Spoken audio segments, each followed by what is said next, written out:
Boa noite. Dias depois do Papa Francisco falar sobre os riscos que a humanidade corre com o uso de armas nucleares, uma emissora japonesa anunciou a morte de mais de 200 pessoas no desabamento de um túnel na base de testes nucleares na Coreia do Norte em setembro.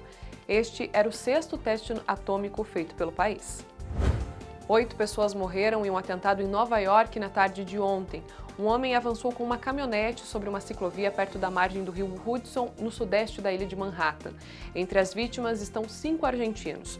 O incidente está sendo tratado como um ato terrorista. E embora nenhum grupo tenha se manifestado ainda reivindicando a autoria do ataque, um bilhete dentro da caminhonete faz menção ao grupo Estado Islâmico. O homem que dirigiu o veículo foi detido. E sobre os ataques terroristas, Papa Francisco pediu a conversão daqueles que provocam esse tipo de ataque. Sono addolorato per gli attacchi terroristici di questi ultimi giorni in Somalia, Afghanistan e ieri a New York.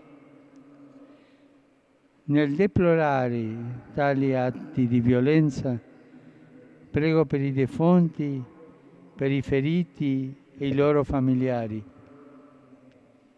Chiediamo al Signore che converta i cuori dei terroristi e liberi il mondo dall'odio e dalla follia omicida che abusa del nome di Dio per disseminare morte. O Movimento Ecumênico de Curitiba e a Escola de Educação e Humanidades da PUC Paraná promoveram um encontro de oração e música com o apoio de outras comunidades e organizações religiosas e acadêmicas.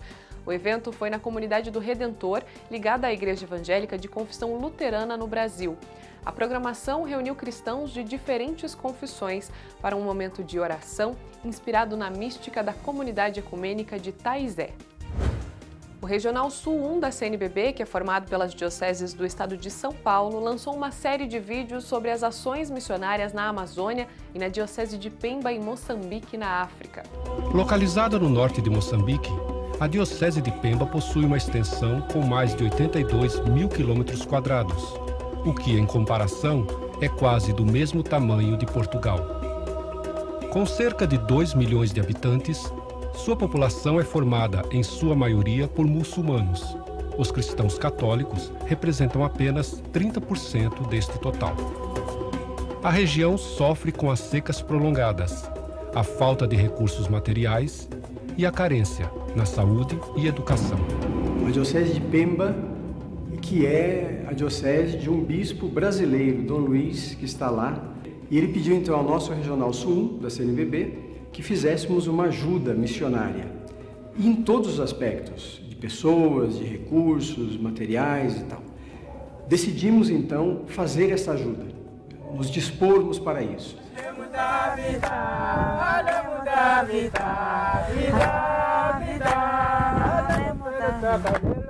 Queremos ser igreja missionária, de acordo com o apelo do Papa Francisco, uma igreja em saída. Que Deus abençoe a missão da igreja. A iniciativa quer sensibilizar, despertar a consciência missionária na igreja e mobilizar as dioceses, membros de pastorais, movimentos e organismos do regional para as missões.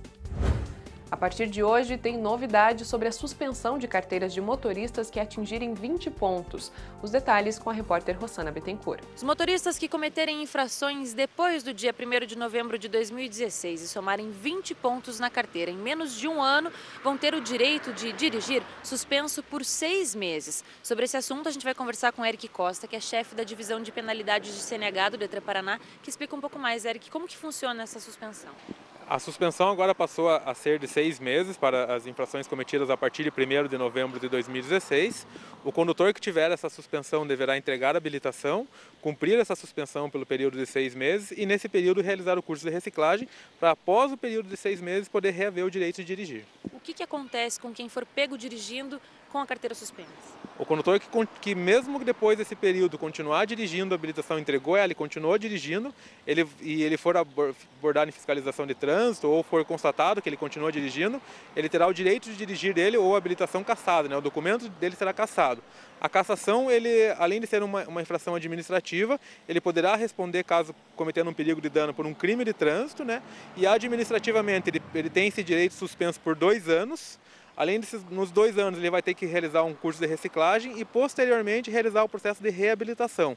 Na reabilitação ele tem que fazer o exame médico, o exame psicológico, o exame teórico e o exame prático. Ou seja, é praticamente o processo de habilitação novamente, com uma diferença de não precisar fazer as aulas em centro de formação de condutores em autoescola. Bom, esse prazo de suspensão foi elastecido, era de 30 dias anteriormente, o prazo mínimo agora passa a ser de 6 meses. É uma tentativa de inibir aí o cometimento de infrações que só aumenta. Entendemos que o legislador, justamente quando ele aumentou esse prazo, é para que o condutor tenha um pouquinho mais de consciência que, aumentando esse prazo, que ele possa pensar melhor um pouquinho em suas atitudes, que ele possa refletir um pouquinho e possa pensar um pouquinho diretamente na penalidade e pensar em não cometer essas infrações, porque com um prazo maior o prejuízo vai ser muito maior, né? Certo, então obrigada pela sua participação. De Curitiba, Rossana Bittencourt para a TV Evangelizar. O Senado aprovou na noite de ontem o projeto que regulamenta o uso de aplicativos de transporte, como o Uber e o Cabify. Os senadores fizeram alterações no texto que veio da Câmara, retirando a exigência do uso de placa vermelha e a obrigatoriedade de que os motoristas sejam os donos dos carros usados para o serviço. Com as alterações, a proposta volta para a avaliação da Câmara dos Deputados. Durante toda a semana, em todo o país, foram registradas manifestações tanto de taxistas contrários aos aplicativos e também dos motoristas dos app. O Parque Nacional da Chapada dos Veadeiros abriu hoje para visitação depois de 2 semanas de combate ao fogo na região. O incêndio, que começou no dia 10 de outubro, foi declarado extinto no fim do dia de ontem. De acordo com o Instituto Chico Mendes de Conservação da Biodiversidade, até o último levantamento, mais de 66 mil hectares, o equivalente a mais de 25% da reserva, tinham sido consumidos pelo fogo. A Polícia Federal investiga as causas do incêndio, que tem suspeita de ter sido criminoso. A Polícia Rodoviária Federal começa hoje a Operação Finados. Até às 11h59 da noite de domingo, a PRF vai reforçar o policiamento e concentrar a fiscalização em locais e horários que costumam ter maior incidência de acidentes e crimes. Vão ser mais de 2.000 viaturas envolvidas. A Polícia Rodoviária recomenda aos motoristas que façam uma revisão no carro antes de pegar a estrada e também que planejem a viagem, programando paradas em locais adequados, além de manter a atenção e respeitar a sinalização. Separar o lixo é fundamental para garantir a reciclagem. Só que alguns materiais precisam de atenção, porque oferecem risco para quem trabalha com a coleta do lixo. As sacolas estão aos montes nas lixeiras em frente às casas, mas podem esconder perigos que às vezes nem imaginamos. Foi pensando nisso que 2 garis de Umuarama, no Paraná, fizeram vídeos que estão fazendo o maior sucesso na internet.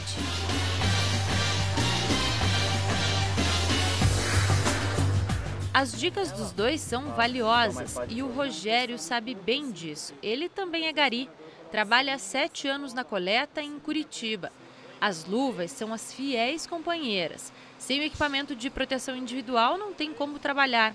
O Rogério toma o maior cuidado para recolher as sacolas de lixo, mas mesmo assim já se machucou durante o expediente. Tomei todo o cuidado, todo o procedimento e mesmo assim que acabei fazendo um corte assim no dedo, né? Quer dizer, mesmo tomando cuidado, ainda é um risco para você? Sim, é um risco. Daí, se o morador assim tivesse tomado o devido cuidado dele, a orientação que eles também recebem, né, não teria acontecido isso. Na empresa responsável pela coleta de lixo, são constantes as palestras e orientações de segurança, para evitar que os funcionários se machuquem. Há pouco mais de uma semana foi registrado o último acidente. O profissional estava realizando a coleta, aí a hora que ele pegou o pacote de lixo de cima da lixeira, a hora que ele trouxe o pacote de lixo para levar até o caminhão, esse pacote de lixo estourou o fundo, acabou caindo um caco de vidro e batendo na perna do profissional e acabou cortando, tendo 4 pontos na perna e 7 dias de atestado. Mas mais importante do que orientar funcionários é conscientizar a população. Seringa não pode ir direto para o lixo. O ideal é colocar uma proteção na agulha e descartar dentro de alguma caixa ou até de uma garrafa PET. O vidro quebrado e qualquer material cortante, como as embalagens de alimentos enlatados, por exemplo, devem ser descartados da mesma forma. As sacolas também não precisam estar totalmente cheias para não correr o risco de rasgarem no meio do caminho. E lugar de lixo é na lixeira e não no chão ou pendurado no portão. Às vezes até os cachorros podem dar trabalho aos garis. E olha que nem falamos do trânsito, que também pode ser um problema. A gente tem o risco também de um atropelamento, né? Que é a questão das vezes a pessoa vê um caminhão prestando serviço e não faz a redução da velocidade. Mantém a mesma velocidade, o coletor às vezes por uma desatenção acaba atravessando a frente do carro e acaba sendo colhido pelo carro. E a orientação mais básica de todas: separe o lixo orgânico do reciclável. Os garis e o meio ambiente agradecem. E a gente termina o nosso boletim aqui. Amanhã tem mais, com mais notícias, mais informações para você. Todos os nossos conteúdos você pode rever no nosso canal do YouTube. Uma boa noite.